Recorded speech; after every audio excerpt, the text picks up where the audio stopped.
Ini 3, Anda nanti dari yang 3 ini saya mohon Anda dapat satu masukan yang nanti mungkin dapat satu masalah, gitu kan, di satu tempat Anda. Oh, kapitalisme, liberalisme, marxisme lah. Nah itu yang lain, sisanya nanti. Didirikan sejak beberapa tahun lalu, Universitas Empir Masigit kini semakin eksis.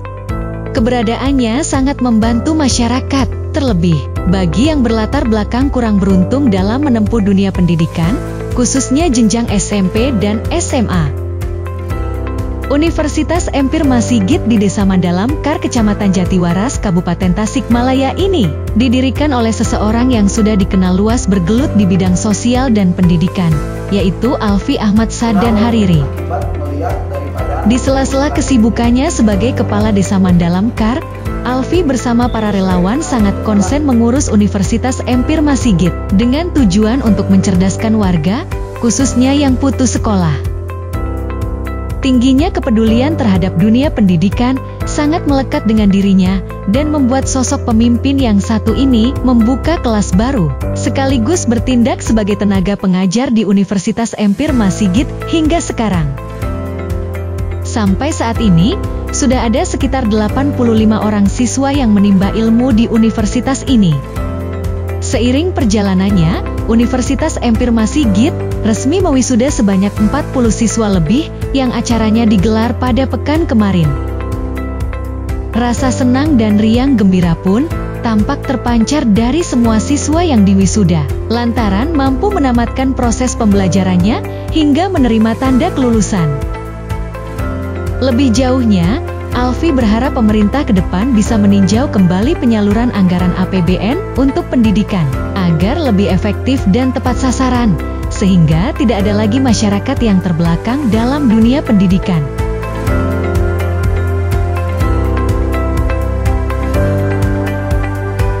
Universitas Empir Masigit adalah upaya saya secara pribadi kaitan dengan saya melihat bahwa ketimpangan strata berpikir di masyarakat itu sudah sangat terlalu jauh, gitu ya. Sehingga kami mencoba membuat solusi bagaimana mendekatkan diri kepada masyarakat agar setiap warga negara itu sesuai dengan amanat Undang-Undang Dasar 1945 pasal 31 yang menyatakan bahwa setiap warga negara berhak mendapatkan pendidikan dan negara wajib membiayainya, gitu kan, menyediakannya, melaksanakannya. Dan saya sebetulnya sudah sangat berhasrat sekali agar pendidikan atau pasal ini diamandemen, ya, sehingga negara membiayai pendidikan itu sampai S1 kalau bisa, sehingga percepatan pemerataan pengetahuan masyarakat itu lebih mungkin, ya, karena ini adalah modal daripada keberhasilan pembangunan. Nah, makanya alhamdulillah setelah saya di Mandalam Mekar, saya juga melakukan itu sebagaimana yang saya biasa lakukan 13 tahun ke belakang di kota dan Kabupaten Tasikmalaya.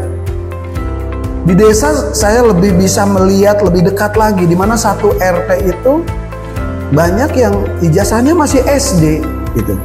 Nah, makanya tidak terbatas ruang dan waktu, apalagi umur.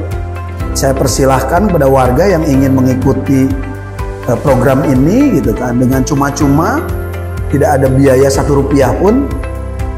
Yang penting mereka mau datang ke tempat di mana saya mengajar. Pada saat itu saya masih nebeng-nebeng di Sekolah Dasar Cinunjang, ya, setiap mau pakai kita pinjam kunci biasa, gitu kan. Nah, alhamdulillah terstimulasi, barangkali beberapa desa pun tetangga kami, ya, tetangga desa kami, Mandala Hurib, Desa Gali, banyak yang mengikuti, ya.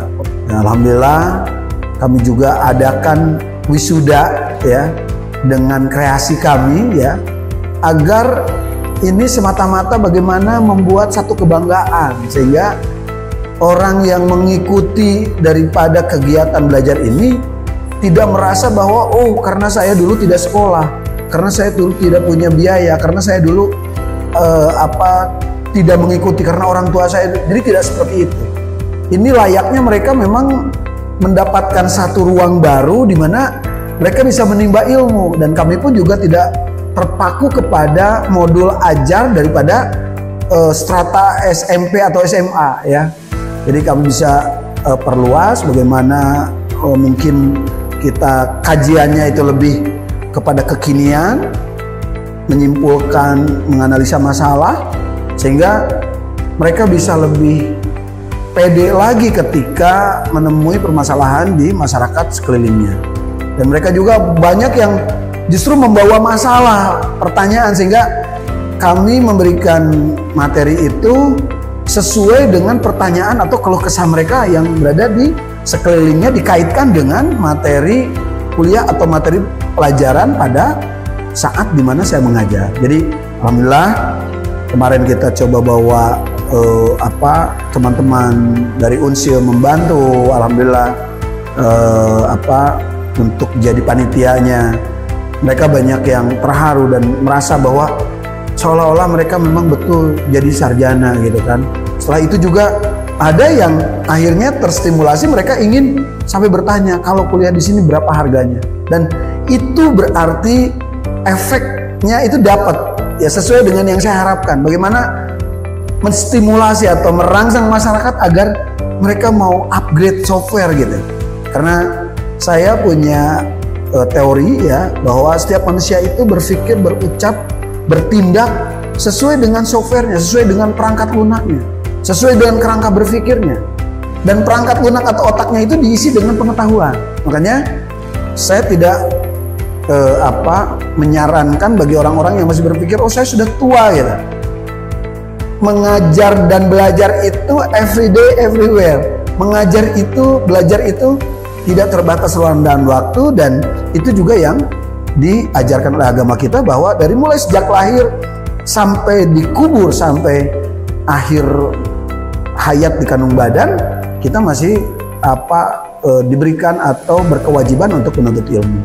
Ya mudah-mudahan setiap warga negara gitu kan, ini juga barangkali saya ingin sampaikan kepada Pak Presiden, terutama kepada Menteri Pendidikan, coba lebih lihat lagi di masyarakat APBN yang 20%, bagaimana stimulasinya, bagaimana efektivitasnya gitu kan, tepat belum gitu kan, sehingga jangan sampai masyarakat yang tidak punya koneksi atau tidak punya akses dikaitkan dengan keterbatasan daya beli, mereka itu terbelakang.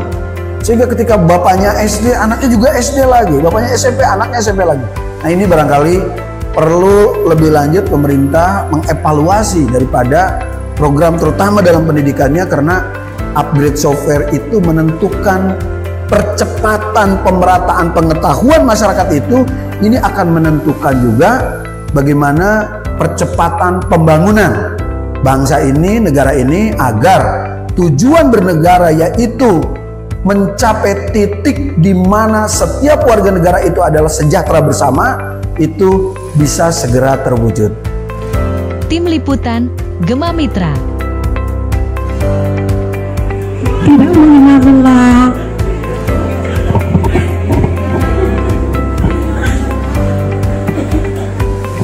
Mudah-mudahan Allah Subhanahu wa Ta'ala membalas semua kebaikannya. Dan ada sedikit cindera mata kamu bapak-bapak dosen